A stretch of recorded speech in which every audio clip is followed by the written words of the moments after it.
Hello, aloha, and welcome to the Evolve Vets podcast.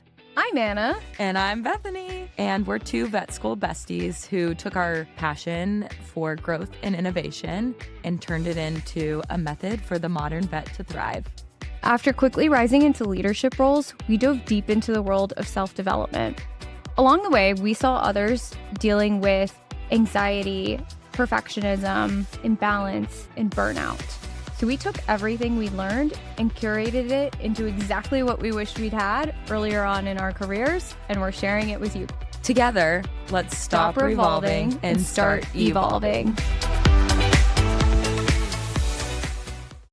Hey ladies, welcome back to the Evolved Vets podcast. I'm Anna. And I'm Bethany. And today we are going to give you an episode all about our method and how it can help you in your life, in your career, your profession, in your relationships with others. We're going to dive deep into what our method is, how we discovered it, how we use it, and how you can use it. And we'll end with a challenge for all of you.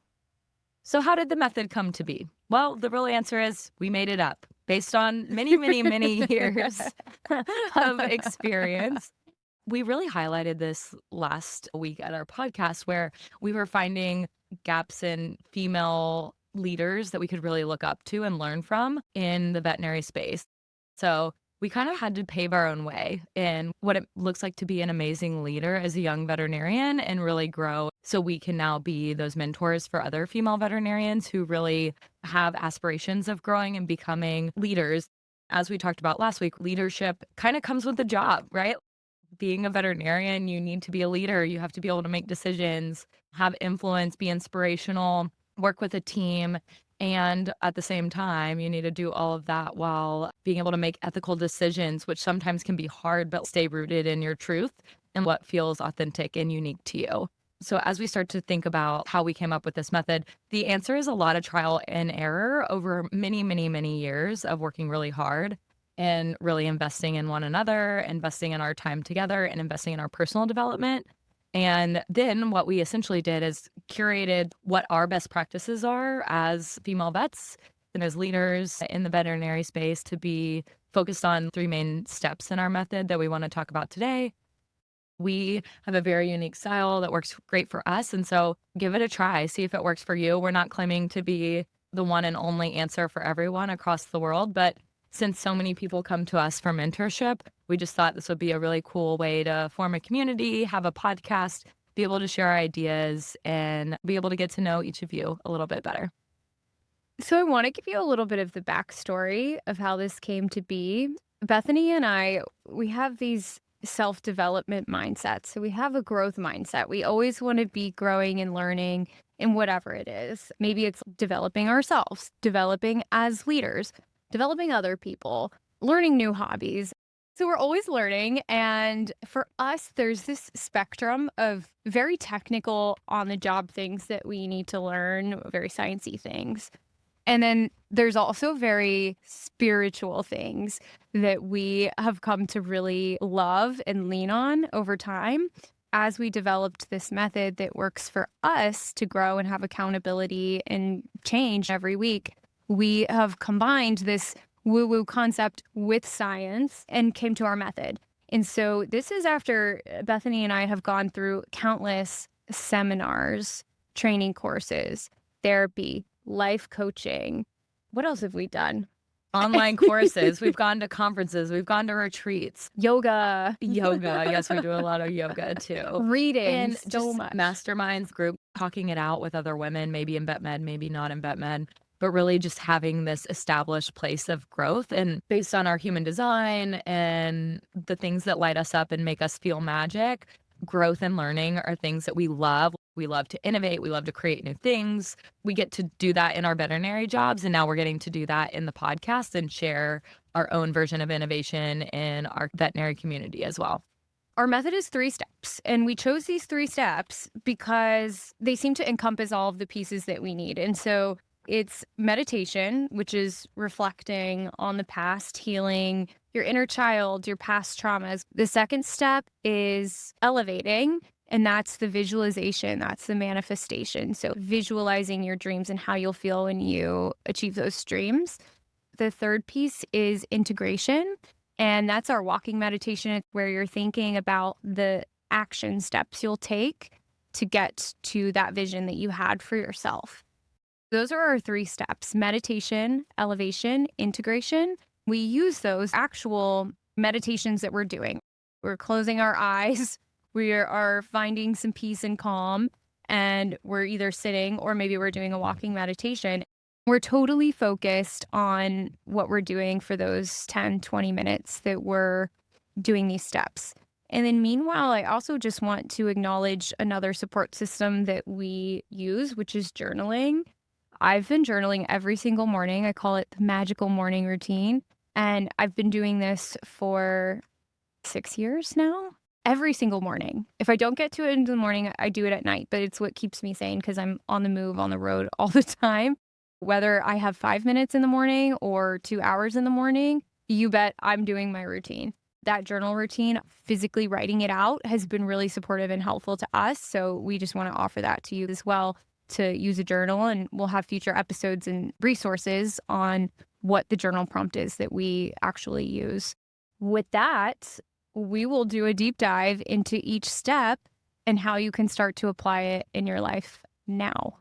All right, so we'll dive deep into meditation. When we do meditation, it's a lot about self-reflection, what works best for you.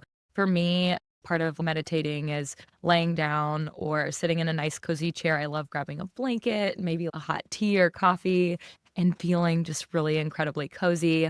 And then I usually listen to binaural beats, and I get into this place of very relaxed calm where I can really think back and allow my subconscious to come in and tell me or show me. A lot of it is visual for me. I'm a very visual person, a visual learner. So when I do a lot of this inner child work or meditation work, a lot of it comes to me in a picture. As I meditate, I get nice and cozy, and then I'll start reflecting and seeing what comes to life in my subconscious. Maybe there's a situation at work where you find out somebody is saying something unkind about you, and you can notice that that will bring about feelings of stress, anxiety, maybe a sense of not belonging, right? And so that belief that limits you or holds you back can come online and say, hey, you don't belong. That's your subconscious mind flashing and screaming red lights. Part of the meditation process is going back and saying, hey, 6th grade Bethany, who was made fun of by this one person that maybe had different views from me at that age, that hurt. And going through that experience was really tough, but you're stronger now. You are in your worth and you're authentic, and you can show up to this situation in a way where you are leaning into who you are, and you don't have to go along with that you don't belong belief. Instead, you can say, I do belong. And, maybe they were just hurting for this reason, and this is how I can choose to show up.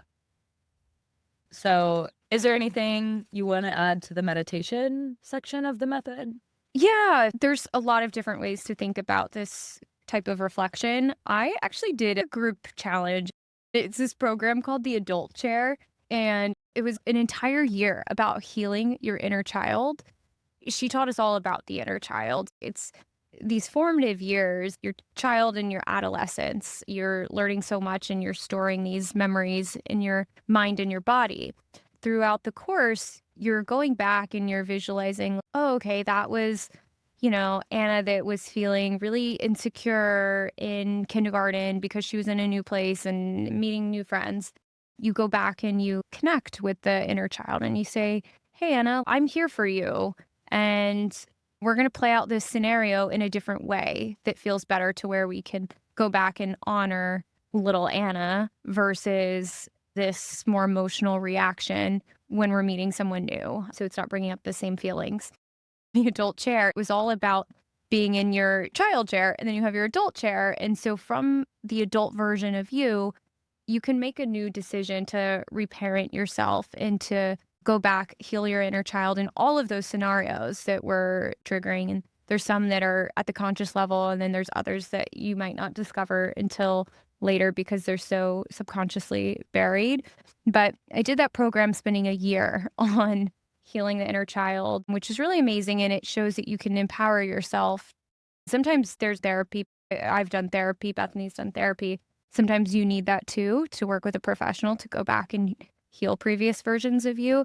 But really, it can make it difficult to move forward if you don't go back and heal those versions. And it's not like one day you're magically healed. It's something that you have to chip away at every single day. And so that's why we want to offer you this method so that you can also start to use that in your life and heal one day at a time.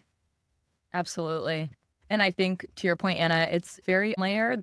I completely agree with that. There are times where I feel like I completely heal something, but it's really like an onion layer because while I heal, I'm not enough or I have to be perfect to achieve love or have acceptance. The reality is there will be moments in my life where that will kind of sneak back out. And I'm like, oh, dang it. I thought I healed this part of me that was feeling like I'm not good enough or that I need to stand up for myself in a certain way.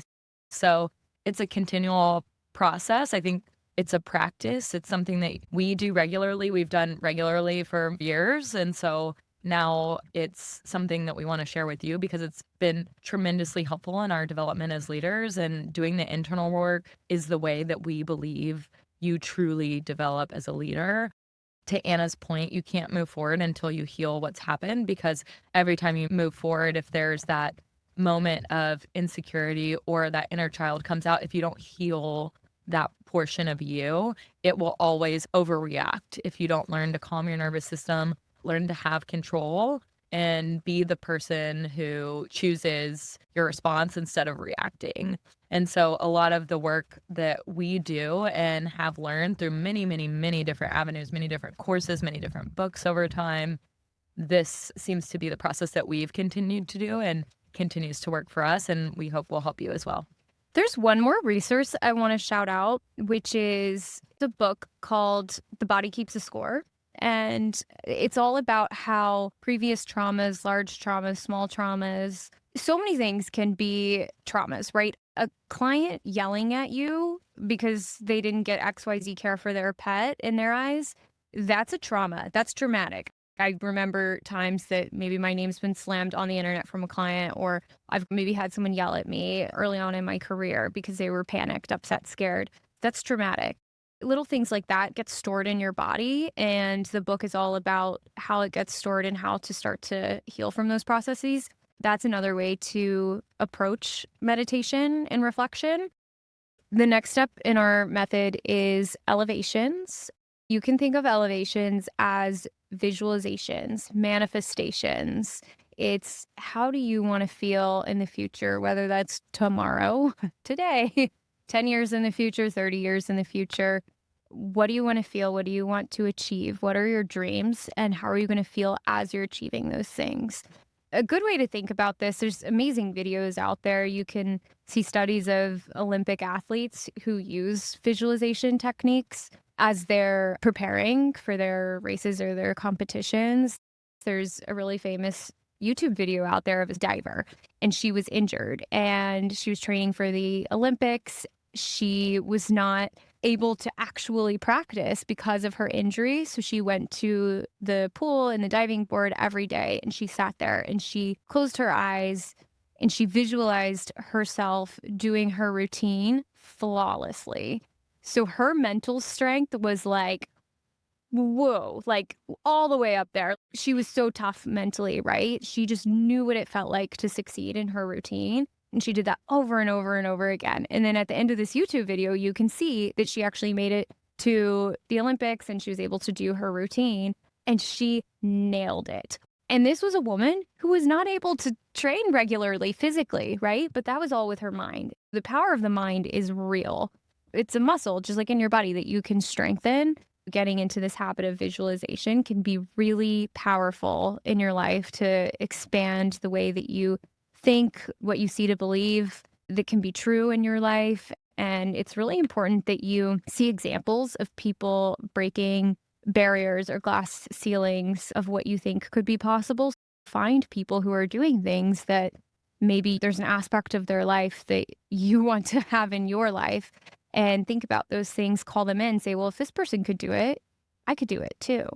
find those expansive people who can show you that you can achieve those things that you've always wanted to achieve in life, and really dream big, because the sky's the limit. Your mind is kind of the limit there too. And the more you can expand your mind, the more that's actually possible for you in your life. Love the insights. I completely agree. I love the book, The Body Keeps the Score. I love all those points, Anna. I think one thing to add to the elevation part is that elevations are more than just a feeling. It's really about retraining our mind and transitioning our subconscious into believing something new. I am worthy. I am abundant. I deserve all these amazing things that are coming to me in life, or maybe the things I'm dreaming about, like you said earlier, dreams. And these are my magic gifts. And this is how I lean into getting those by practicing my authenticity and my values. And so, not only the feeling is definitely the first step, but really starting to believe and transition those limiting beliefs or those things that hold you back, maybe your inner critic or your itty bitty shitty committee, and transitioning those to really high self worth beliefs. When we have self doubt come online, being able to say, hey, that might be something that past Bethany believed, but that's a thought that I'm having. And I'm going to choose to believe that I am worthy instead of believing some of those inner critic things that might come out. That's a great thing that we can do a whole episode on eventually. But I think very high level of what an elevation is, that's what I think about when I think about elevation. It's the same process for me with meditation because I'm working on changing a belief. And that's because I'm working on changing a belief, and that's deep down in my subconscious.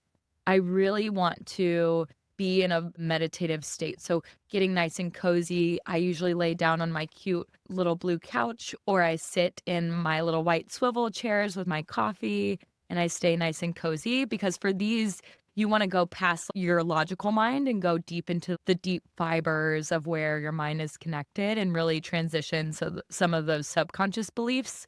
So envisioning, feeling, changing beliefs, and really doing that at a subconscious level. Some things that I do, I like to get comfy with my visualizations. I want to be focused.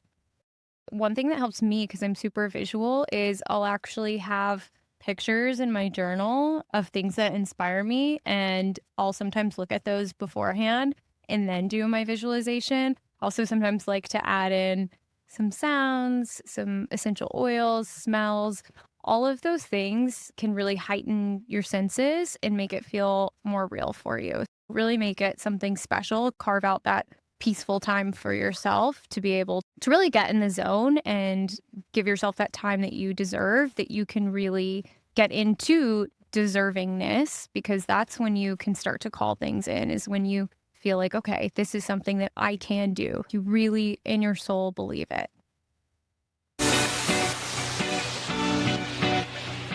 On to integration, which is super fun. The way we love to do our integrations is getting up, going on a walk. We want it to be action oriented. So meditation is healing past beliefs, limiting beliefs, things that are holding you back, maybe blocks, whatever adjective you want to use. Elevations are really about like encompassing, envisioning, or understanding our new beliefs. And then integrations are going to be really living out those new beliefs. That might look like taking small steps and actions in order to get us there. And so what we really love about the integration step is getting up, walking, being inspired. Maybe you're envisioning yourself hopping over hurdles with your past beliefs on them and re-envisioning you getting to the finish line and hitting your finish line goal of getting to that new belief. Integrations, we want you to be up, active, envisioning and embodying you taking those next steps and really taking those small little actions. In the elevation phase, we're finding people that we aspire to be and really understanding the truest version of ourselves. And so when we get to the integration, the final stage, it's taking that envisionment and then embodying it. If the truest version of yourself looks like this, or they believe this, or they act like this, the integration phase is where we really combine that ideal version of self and who you are today. So that way, every single day you can act out and be the person that you want to be in very small ways. Those small ways might look like saying no to something that doesn't light your soul on fire, Or maybe you are doing a few things that you love more regularly. This is where we can go back to the volleyball example of if you really love volleyball, then go play volleyball once a week. Like make it a priority if that's something that you love and brings you joy. That's small ways of integrating that might seem small, but if you do that over the course of 4 or 5 years, like Anna and I, your life is totally different over time. And it's these consistent small steps that really make this work impactful and really integrated. That's where accountability buddies, or as we like to call Yes. ourselves, evolved Evolved besties, besties. come into play because taking the action is hard. It's usually things that you actually don't really want to do. Like those first few steps you take are the ones that make the biggest difference, but they're also the ones that are the hardest. That's where I really lean on Bethany is when I'm struggling with those things. I talk it out. I say it out loud. It's out loud in the universe. And then Bethany hears it and she can hold me accountable to doing those things or talk to me in maybe a more loving way than I'm talking to myself. I want to bring it all together with a real life example that I'll share about my journey the past few years going from general practice to becoming an ER doctor. So hopefully this that's can a good one. resonate with some of you. So when I first got into emergency medicine, it was right when COVID started. And the emergency clinics were staying open. A lot of the general practices were closed. And we were freaking slammed. We didn't understand the volume that was coming through the door, the situation at hand, and everyone was just trying to jump in and help how they could. And so I said, oh, yeah, it's fine. Sign me up. I've done a few emergency shifts before. I'll go in and handle it. It was, to say the least, a very traumatic experience for me. It was a different level of diseases that I was managing. It was different types of conversations that I needed to have with clients. And it was a completely different way of managing my time. I was used to seeing a case, doing my notes, getting it out the door. I couldn't get to my records till the end of my shift. I felt like I was forgetting things. I didn't know how to prioritize things appropriately. I was really just struggling to hang on. And those shifts were incredibly stressful. I felt like I was letting down the pets. I was letting down the customers. I was letting down my teammates. And that was really tough. That was my foray into emergency medicine. So over the years, I've continued to practice, but every time before a shift, I'm like, oh, what if that stressful feeling happens again? I've had to do so much meditation and reflection on it to unblock and say no. That was a very unique time. I was new to emergency medicine. Let's give myself some grace. Like I showed up, I helped, I did what I could. No, I'm not perfect, but there's no reason to feel guilt or shame about those experiences. And just admitting that it was hard. That was a hard situation that I was in, and I did my best.